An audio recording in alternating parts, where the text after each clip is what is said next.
Bon, je pense que de plus en plus, cette question revient. Et je pense que c'est une inquiétude partagée. Il est vrai que pour recaser les commerçants yi nga xam ne ñoo nekkoon dans le site yi nga xam ne mun lañ njëkk daaneel qui était qui menaçait ruine et dont nous avons reçu une injonction, je dirais même, de la part de la protection civile bu ñu xamal ne fii kat ñi fi nekk boo leen fi jëlewul à tout moment mën nañ daanu. Mais ce même problème-là a été dit sur le canal. waaw moo tax ma ne la c'est une inquiétude partagée tey jii ni nga ko waxee je vous dis honnêtement ni mu posé woo tey man ci sama jàngat honnêtement desoon na nekk inquiétude bu toll noonu ci man tey bu njëkk plutôt mais tey jii je dis que c'est une inquiétude partagée et je pense que man li ma ci war a def dinaa ko def c'est-à-dire je vais m'adresser à qui de droit, je vais m'adresser au maire. Nous allons ensemble avec nos autres collègues du bureau municipal donc engager la réflexion pour voir un peu qu'est-ce qu'il y a de mieux à faire pour mieux sécuriser les gens. Bon xam nga mon cher man li ma gis mooy il y avait des études qui avaient été faites auparavant avant que ñu fay teg nit ñi mais c'est vrai ce canal date de très longtemps et mën na indi man je ne suis pas un environnementaliste donc xawma ci lu bari mais déjà si la question est tant soulevée c'est parce que véritablement ça présente peut-être des choses un danger peut-être. waaw xam nga mooy li ma la wax xam nga amul kenn kuy jiite commune te du xalaat recette parce que nous sommes une institution autonome ñun ñooy outil comme boo xam ne ci la ñu mën a assurer sunu fonctionnement mën ci assurer également sunu investissement. C'est vrai que il y a le concours de l'État mais le concours de l'État ni mu daan toll ñun bi ñu ñëwee tollootul noonu donc il nous faut des recettes mais dire que dañu xalaat recette ba xalaatuñu askan bi non loolu moom wax dëgg yàlla waaw moo tax may tontu loolu wax dëgg yàlla moom méngoowul ak li nga xam ne moo am xam nga ñun aussi ay nit la ñu te aussi le maire Ousmane c'est quelqu'un qui est très sensible aux préoccupations des populations. Ça je le dis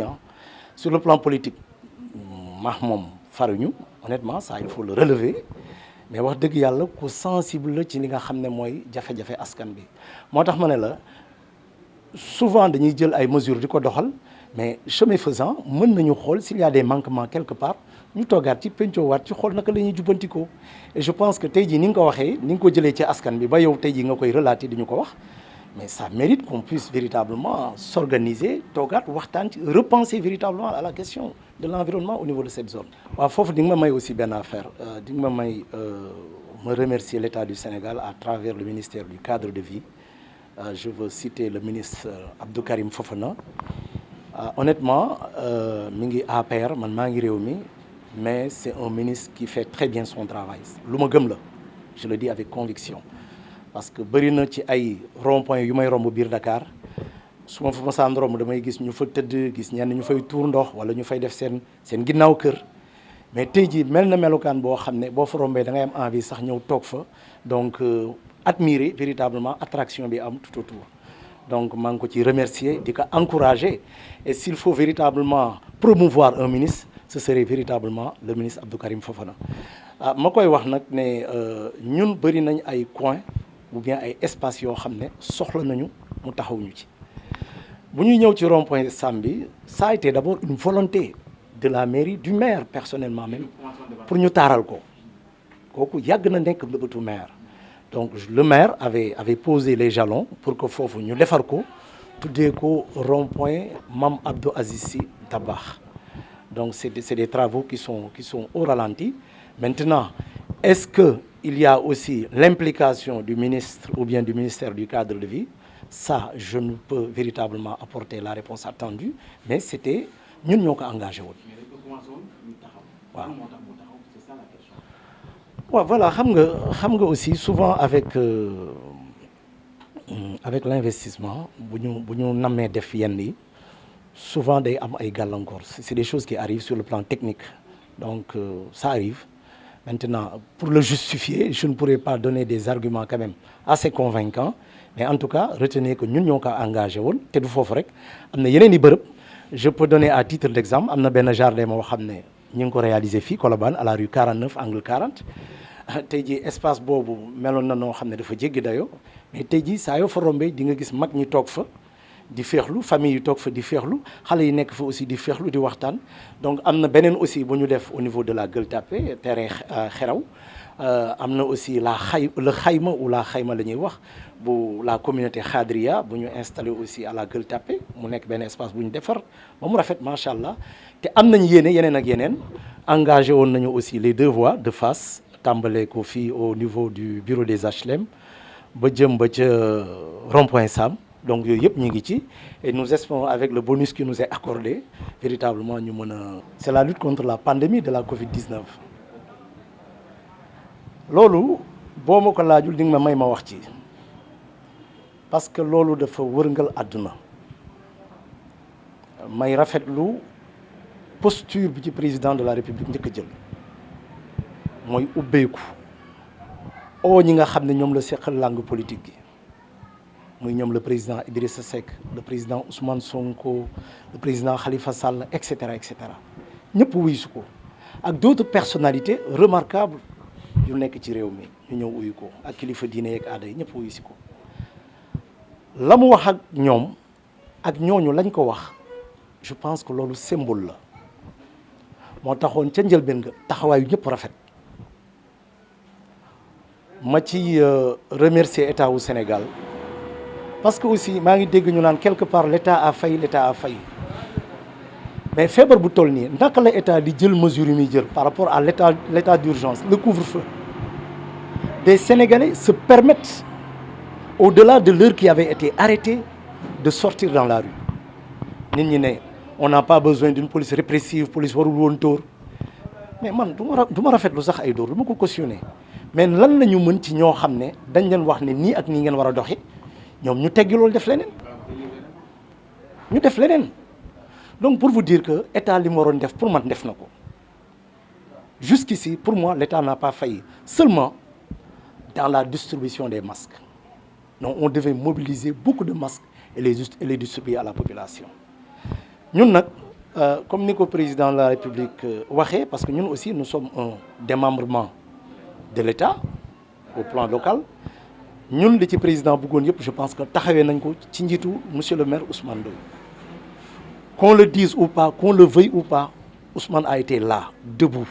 ñun ci wetam ñëpp ci wetam ñëpp ci ginnaawam ñoo ànd ak moom di xeex mbas bi ci commune Gueule Tapée Fass Colobane ànd ci ànd bu rafet ñun aussi dans nos quartiers respectifs muy ñun ñi nga xam ne dañu féete ci politique bi ak ñeneen dañu joxante loxo ànd ceeg sunu délégué de quartier yi ànd ceeg sunu bàjjenu gox yi ànd ceeg ndeyu daara yi ànd ceeg ASC yi ànd ceeg toutes les identités remarquables du quartier sans oublier les jeunes ñu joxante loxo ñu créé fi un cadre dans lequel on partageait tout on échangeait tout mairie bi nag am na mu ci taxawee et pour ne citer que le quartier de Colobane la mairie a donné 15 tonnes de riz 600 litres d'huile lu toll noonu également ci ay grosses suukar ñu tasaare ko ci biir quartier bi vraiment waa quartier bi population yi gis ci seen bopp état aussi l'aide alimentaire qu'il avait allouée aux populations ñu jox ñu ci cër bu am solo jox ñu ci 5000 su ma juumul 215 ou 315 répartis dans les différents quartiers de Gueule Tapée Fass Colobane askan bi gis ci seen bopp le sous-préfet mi dirigé woon travaux yi fii la distribution au niveau de la commune Gueule Tapée Fass Colobane ba ñu joxee ba pare mu am sax loo xam ne dañ ko jëlaat jébbalaat ko askan bi donc nous avons un satisfecit de 98%. Ça je vous le dis séddale ñëpp mënuñu wax gongo Gueule Tapée Fass Colobane dama ne jaaraama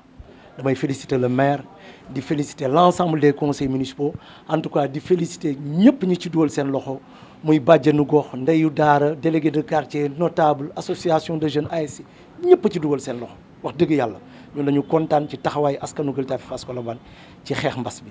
Vous me permettrez également de remercier nos partenaires au-delà de l'État muy l'UNFPI qui nous a véritablement accompagnés ça il faut le dire gunge nañu bu baax a baax.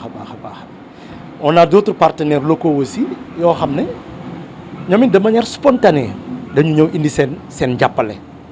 en termes souvent même de denrées alimentaires, d'enveloppe, je veux dire d'argent.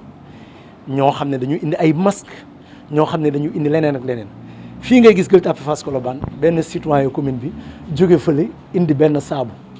wala soxna si ñëw indi 100 francs ñëw jébbal ko maire ne ko néew na lool mais sama doole bopp la man maa ko dugal ci xeex mbas bi. donc c'est des actions à saluer di wax rek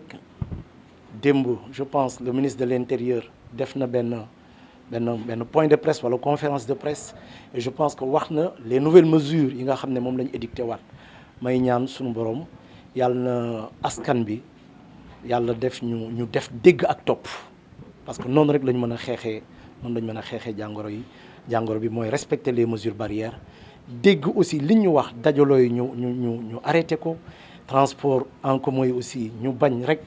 ñu naan fees na man mën naa taxaw ak yooyu ñu arrêté ko te aussi le port obligé di wax ni mais ñi ngeen fi gis ñu fekkee jotaay bi ñoom ñëpp takk seen masque dandante aussi et je pense que ce sont des mesures que tout un citoyen sénégalais tout un citoyen même du monde devrait plutôt véritablement exécuter donc maa ngi ci oo ñëpp di ci ñaax ñëpp di ñaan yàlla suñu borom subhanahu wa taala yàlla nañu jàppale ba jëlal ñu fi mbas bi ñi nga xam ne nag jamono yi weesu génn nañ fi àdduna moo xam mbas bi leen yóbbu wala leneen ñu ngi leen di ñaanal suñu borom subhanahu wa taala yàlla na leen jéggal seen i bàkkaar yërëm leen te xare leen àjjana ngeen jéggal ma rek aussi dafa am ñeneen ñoo xam ne dañu àndoon ak ñoom fii di xeex mbas bi ñu génn àdduna waxoon naa ko ci benn ziar moo fi defoon muy sunu grand di sunu xarit ñu koy wax Cheikh Ahmed Tidiane Ndiaye dëkkoon fii ci ginnaaw fii ci Xog amoon ci taxawaay bu ràññeeku di ci tudd aussi sunu benn collègue conseil municipal di également sunu wayjur muy Moussa Yoro Camara bërki Dembo Ndiaye bi ñuy déggante rek sunu benn jigéen moom it amoon taxawaay bu ràññeeku nekkoon agent au niveau de l'état civil de la commune de Gueule Tapée Fass Colobane mu jóge fi jóge bu bette donc ñu koy massawu waa commune Gueule Tapée Fass Colobane yëpp di ko jàll le conseil consultatif des femmes de Gueule Tapée Fass Colobane di ko jaale njabootam ay doomam di ko jaale waa Colobane yëpp di ko ñaanal yàlla na Firdawsi di këram. di féliciter nag di remercier sunu président le président Idriss Seck ci posture bi mu am ci xeex mbas bi donc bi président de la République monsieur Macky Sall ootee wuy ji na ko am na ñu naan nag en tant que opposant daf fi war a nekk di wax ni nangam. comme que la mu doon wax échangé na ko partagé na ko avec le président Macky Sall je pense que posture bii rek la mën a am te li koy gën a dëggal ci posture boobu wane na ko bërki Dembo Ndiaye bi ndijaayam génne àdduna muy Alioune Badara Niang ñëpp xam ni ndijaay mel ci jarbaat fii ci Sénégal mais dafa ne carrément du déplacé wu di fekkee levée du corps bi du ko gunge également ci këram bu mujj mais loolu yëpp c'est pour wane ne dafa am posture bu républicaine bu nit ñi war a taxawee comme ni que autorités sanitaires yi édicté woon pour ñu mën a xeex mbas bi donc moom noonu la taxawee ma ko ciy féliciter di ko remercier di ko encourager di nuyu aussi l'ensemble des responsables du parti le vice-président Déthié Fall notre responsable départemental le coordonnateur monsieur Mbacké Seck et tous les responsables du parti maa ngi nuyu ñëpp di gërëm ñëpp di gërëm aussi waa Colobane yi nga xam ne véritablement ñooy ànd ak man ñi fi nekk ñëpp yàlla dogal na dañu bokk gis-gis ñu ñëw di ànd ak man te xam ngeen ne man aussi dama nekk ci wàllu boo xam ne awma koom ay 15 laay am mais seetuñu loolu seetuñu ne diw wala Masamba Mademba am na koom ñu ginnaaw yàlla ñu gëm ci li ma nekk ñëw ànd ceeg man nekk ay gor. voilà ma bëggoon tëjee ci remercier ñi nga xam ne ñoo ànd ak man nekk véritablement ñu ma bokk di ma jàppale ci wàllu politique. ki nekk sama wet yàgg ak man lool de tout le temps sama oncle la sama mag la sama xarit la waaw mu fekkee lépp nag waaw combat politique yu bëri Colobane moom mi fekke na ko donc yàlla dogal muy ànd ak man donc di ma jàppale nekk aussi un responsable du parti Rewmi chargé de la mobilisation ñu koy wax Alioune Badara Ndiour donc di ko gërëm di ko sant ki nekk ci wetam aussi ñu koy wax Diabou Seydi moom it nekk moom yaay Fall la moom dama ko ràññee ci taxawaayam en tant que jigéen en tant que ndaw ci koñ bi donc moom it di ma jàppale am taxawaay ca fa mu dëkk ay moromam déggal ko loolu macha allah moom it di jàppale Badou Ndiour ci mobilisation bi ñeneen ñi ci topp ñëpp nag ànd ceeg moom donc di kii ca ginnaaw di Ndey Kumba ka ca wetam di Ndey Yum kii nekk sama càmmoñ aussi ñu koy wax Fatou donc ñoom ñëpp nekk ñuy ànd ak ñun mënuñu ko woon wax ñëpp nag c'était de manière spontanée comme que ñoom ñoo gën a jege rek ñu oo leen di nuyu sama responsable des femmes ñu koy wax Aïda Diallo di nuyu sama mbokk yi ma àndal ci commune bi ñoom Falilou ñëpp rek di gërëm ñëpp di sant ñëpp. di leen remercier encore une fois waa Dak Médina macha allah seen liggéey rafet na yàlla na leen yàlla jàppale ba ngeen jëm ci kanam asalaamaaleykum wa rahmatullah wa barakatuh.